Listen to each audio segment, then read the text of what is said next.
Hey there, creepy peeps. Welcome to my channel. If you are new here, welcome back. If you're returning, today we're going to review a whole bunch of horror movies. Okay, so I did this last month and I think I'm gonna name them something different because I don't know if it was just like too random or like seeing patron in the title makes people think it's for my patrons or something. What this is me fulfilling a perk that you get on a certain level of being my patron, which the link for my Patreon page is always in the description. You get to request a movie review or a video, could be anything from me. I just have not too many patrons on that level, but enough to where I can't feasibly get to everybody's request if everybody requested something, which not everybody does, and that's fine. But I figured a good compromise for this would be to review them like all in like a quick fire mini review kind of way, all in one video, which is what the last one was. I'll link it up in the cards wherever, I never know which side it comes up on. So that's what these are. I don't know, maybe I'll come like horror movie mini reviews or something. I'll come up with something cutesy and clever, or I won't, and it'll just be whatever it's titled. So all of these movies have been requested of me to watch and review by my patrons. So let's go ahead and get into it because we got quite a few to get through. First one was requested by Kevin, and he requested Texas Chainsaw Massacre 2. Directed by Tobe Hooper, Texas Chainsaw Massacre 2 follows radio host Stretch, who is victimized by the chainsaw-wielding Leatherface and his cannibalistic family as a former Texas Marshal, Lefty, hunts them down. So I have seen this movie before, so this was a rewatch for me, although I've only seen it like maybe like one or two times before this.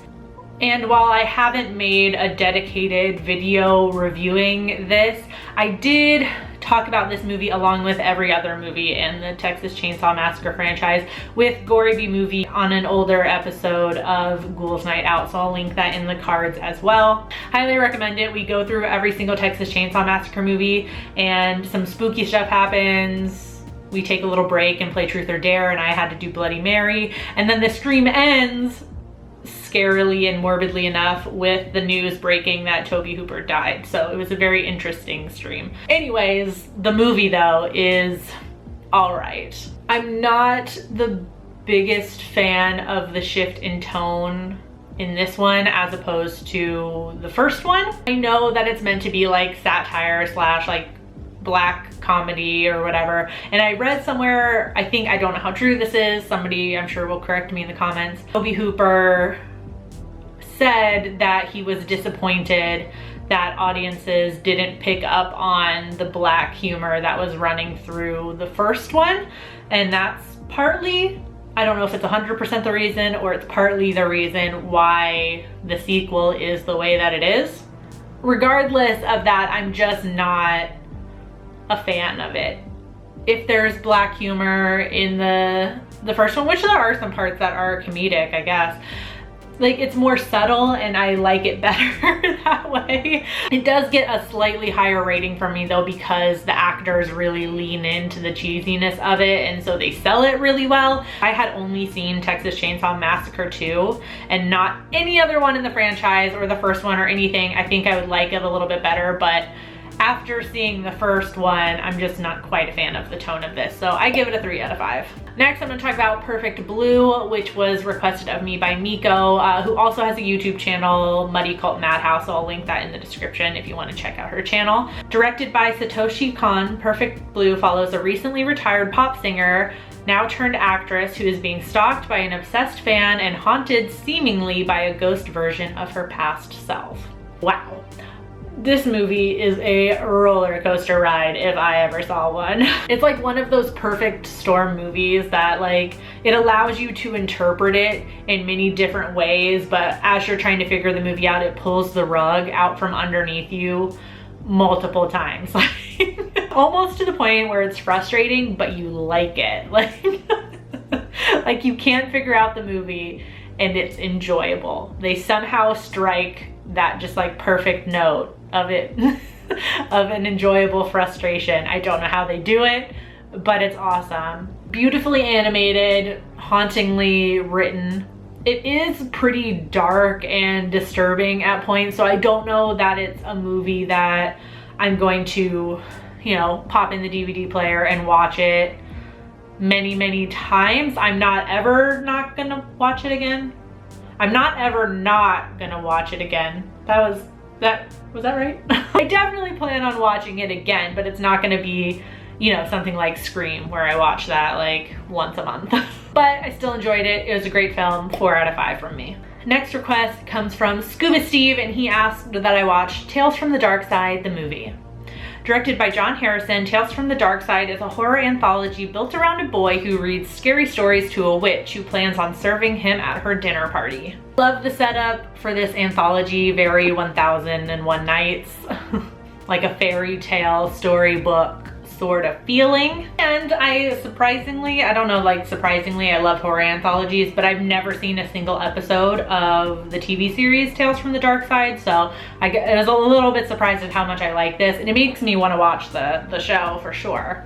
I also love how each story kind of has a fable feel to it, you know, like I feel like it feels like there's a lesson to be learned at the end of each one. So the first one would be like, I don't know, don't bully the smart kid or the nerdy kid. The second, don't underestimate cats. Or maybe maybe don't be too confident in yourself, because like the hitman guy is like super cocky.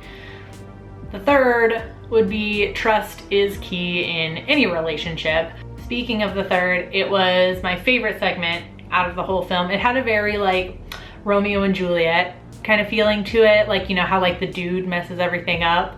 Like Romeo couldn't wait 10 whole seconds before killing himself, and Preston couldn't keep his trap shut, which was like literally the one thing he was supposed to do, just keep his mouth shut about the gargoyle.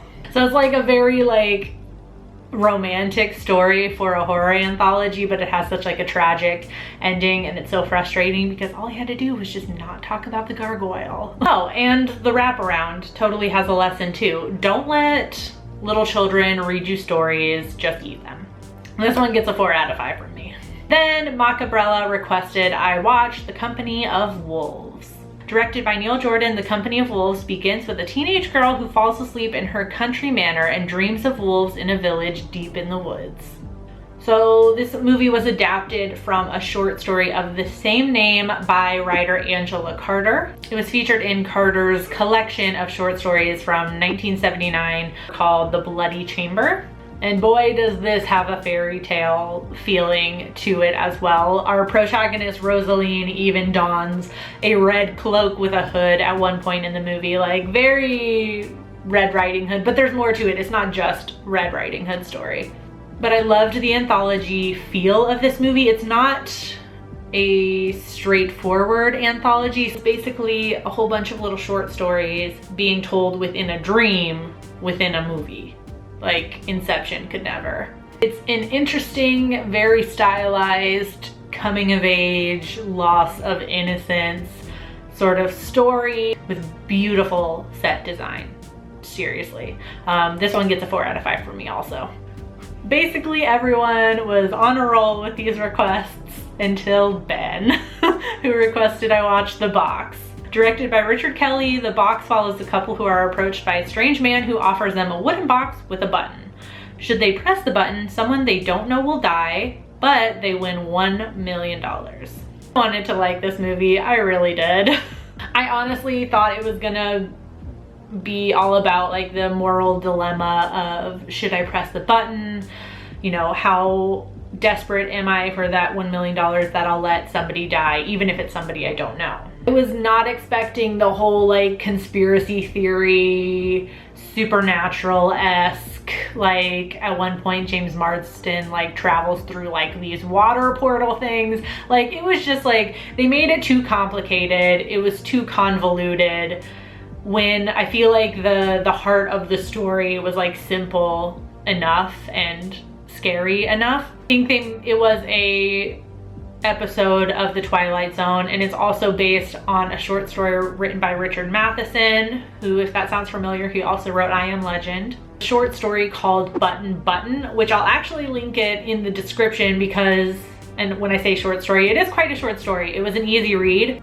I just went ahead and read it after I saw the movie because I wanted to see what it was based on, and I liked the short story so much better. It was exactly what I wanted. It was just all about this moral dilemma of whether to press the button or not, and I liked the twist at the end of the short story a whole lot better. The movie was just too complicated for me, way too complicated. So I'm gonna give this one a 1.5 out of 5. And then lastly, Queen Bee recommended a South Korean horror movie, Thirst. Directed by Park Chan-wook, Thirst follows a priest who is stricken with vampirism after a failed experiment. Torn between faith and bloodlust, he falls in love with his childhood friend's wife. This is a super long film, and I like anything over like 2 hours is super long. I feel like that's pretty common in South Korean horror movies, at least. I haven't really watched any non-horror movies from South Korea. Not every single horror movie from there that you watch is over 2 hours long, but a lot of them are. Enough of them are that it's like, it's a thing, I think.